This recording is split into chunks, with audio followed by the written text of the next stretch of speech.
that's not security. That means I'm insecure. It means that I have to have all these things in order to be okay. And so it's the very thing that when we create that security that we think we want, we're at the very same moment we are embracing the fullness of insecurity because now we don't want to lose it. It's that holding on tight to the things that we have without a flexibility for something else to come along. And so that's suffering. It's minor and it may be luxuriously suffering. It may be all sorts of things, but it's still suffering because we have this fear of losing what we've gained. Huh.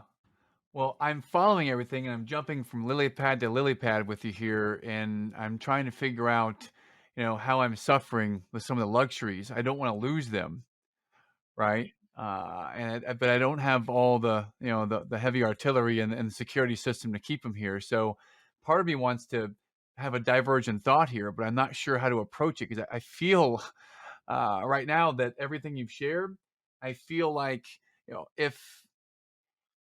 if love is what you're seeking, are you telling me that that is something that we can lose? And that is something that because we're seeking love, we're suffering? I think it's more along, and I'm thinking in extremes because a lot of times the only way to really capture the full essence of something is in extremes. Um, but if I have a stranglehold on my wife and I won't let her out of my sight and I have to be by her side at all times and I want her wherever I go, is that love?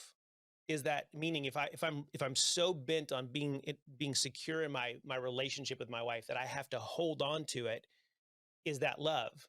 Or is it loving when I can be trusting and I can let that go and I can let my wife be who she is and explore life on her terms and not have to see eye to eye on every single thing that's going on in my world, but still be able to embrace her and love her despite our differences or maybe because of our differences and allow that to flourish because that is what true relationship is.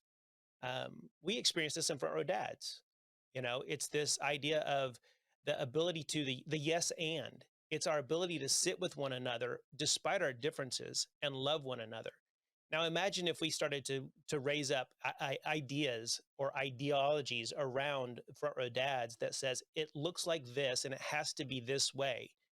The moment that we start doing that is the moment that we actually start pushing people out because they're not conforming to the way that we want it to be, and or we're starting to huddle around certain ideals of what it looks like, and then we're always trying to create boxes around that so that we can find ways to protect the identity that we're raising up within that as the way of being. And that's not freedom, that's not loving. It's loving is the idea that when it rains on the good and it rains on the evil. Okay. Well, so let me rein it back in here to summarize what I've just feel that I've put some dots together here with your mentality of being curious and being open to what's happening next and the whatever's coming, yes, and being inclusive. With that, love can take any form, and I appreciate the way that you made that distinction for us because love could look this way to some person over here. It could be, being very close and having the day by day connection where you are texting each other back and forth all the time. It can be very tight like that, or it can be very open and what you would call trusting, where we don't need to do that. It can be any way it needs to be for Yeah. anyone.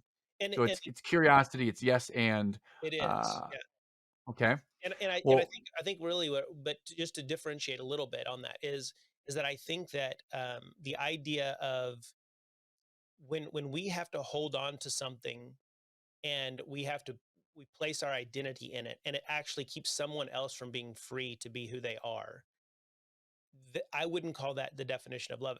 In fact, it's what we would call abuse in most relationships. When it's now the texting back and forth and the intimacy that we can create and how that plays out is totally free.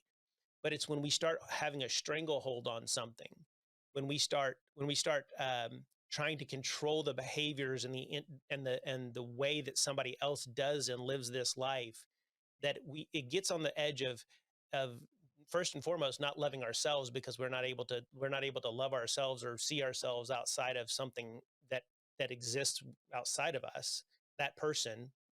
And it keeps us from truly expressing that fullness of what it means to be messy, forgiveness, caring for one another, in compassion. And so I think we just have to be careful in our world of start. I mean, this is why we have such a split in our world right now, Matt, is that we have this idea that it has to be, everything has to be completely right or wrong, and then everybody has their definition of what that looks like, and that's not very loving. And we can see that play out in the way things happened on January 6th of, what was it, 20, which happens to be my birthday, by the way. It's like a sad thing to, to see play out on your birthday. But what, on at the Capitol, where people are raising up and ready to go and take over something about that's built on ideologies, belief systems, as though we know. And there's just this lever, there's this place in our world where we begin to have to understand that we don't know everything, and we don't have all the answers, and that it's going to be messy.